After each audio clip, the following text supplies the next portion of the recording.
What's up guys, CJ here and welcome to Hybrid Network's review of Rogue One, a Star Wars story, the first of the planned Star Wars spin-off movies, and a movie that I've personally been really anxiously awaiting for a long time now as a huge Star Wars fan myself. For those of you that don't know, Rogue One is the story before the original story, set just days, and in the end even just minutes before Episode 4, A New Hope. The movie follows Jyn Erso, the daughter of the genius mind behind the Death Star, and a ragtag group of rebels as they attempt to steal the plans to that ultimate weapon and ultimately to free the galaxy from the tyranny of the Empire. Diving right into some of my first impressions of the movie, just broad strokes, general thoughts, kind of a mini review almost. First and foremost, if you're a Star Wars fan, especially of the original trilogy, you will probably love this movie. In fact, I'd go so far as to say this movie is made specifically with you in mind. They recapture the look of the originals down to the lighting on Star Destroyers. Several original characters return, there are Easter eggs and callbacks literally in just about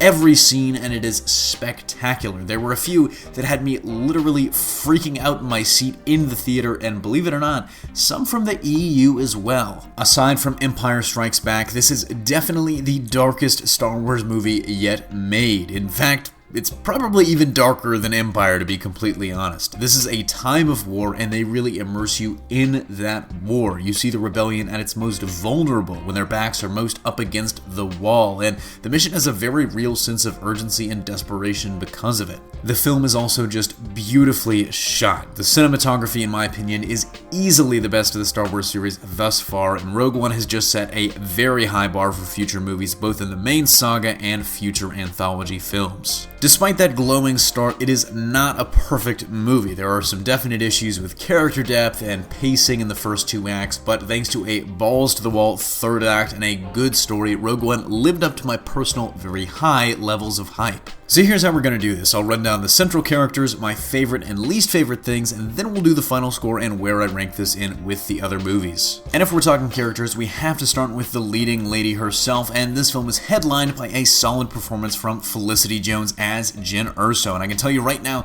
she was definitely not done any justice by any of the trailers. I can't tell you how many people that I've talked to that were thinking they were just expecting this kind of Katniss-style Mary Sue combo character, a feisty anti-establishment type that rebels for the heck of it and is just automatically good at everything, and Jyn is definitely not that. Her skills actually make sense. They're explained over the course of the movie, and her arc from this solitary survivor to a full-fledged rebel is well charted and developed over the course of the film. This is unmistakably, undeniably her show. I mean, while the plot of the movie is built around the heist of the Death Star plans, and yes, that is still central to the movie, this is also really the story of Jyn Erso at its heart, and I feel like that's what really makes the movie work. That's not to say that everyone gets great development and great arcs. In fact, it's interesting, for many or most of the characters in this movie, there's very little development at all, and it's honestly just like they play their own small roles in Jyn's story, for better or for worse. Sadly, the biggest victim of this is the actor you'd probably consider to be the leading man, Diego Luna's Cassian Andor. Don't get me wrong, he plays a leading man-sized role in the film and its plot, and Luna plays the part really well. He's equal parts the swaggering scoundrel and the neurotic, experienced spy. But we get very little background on him. The rebellion is his life, and he'd do anything for it, plain and simple, cut and dry. On the other side of the coin, Riz Ahmed's character, Bodhi Rook, has a really solid little arc. He's a former Imperial pilot seeking personal redemption through aiding and ultimately playing a big role in the mission.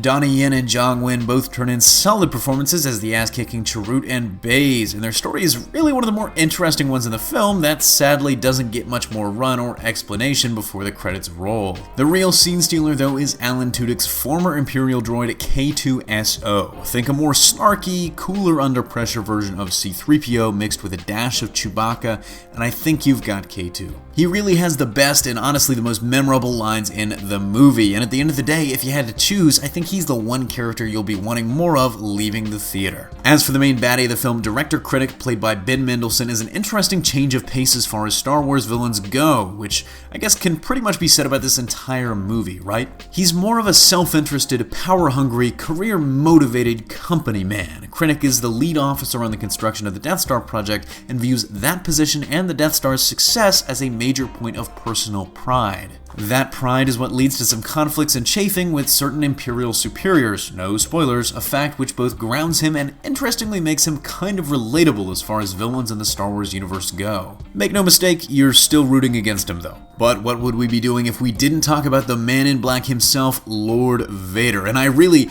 am not going to say anything. He's in the film, and he has maybe the best scene in the freaking movie, as well as a callback to the EU that will make many, many Star Wars fans very happy and had me squealing in my seat.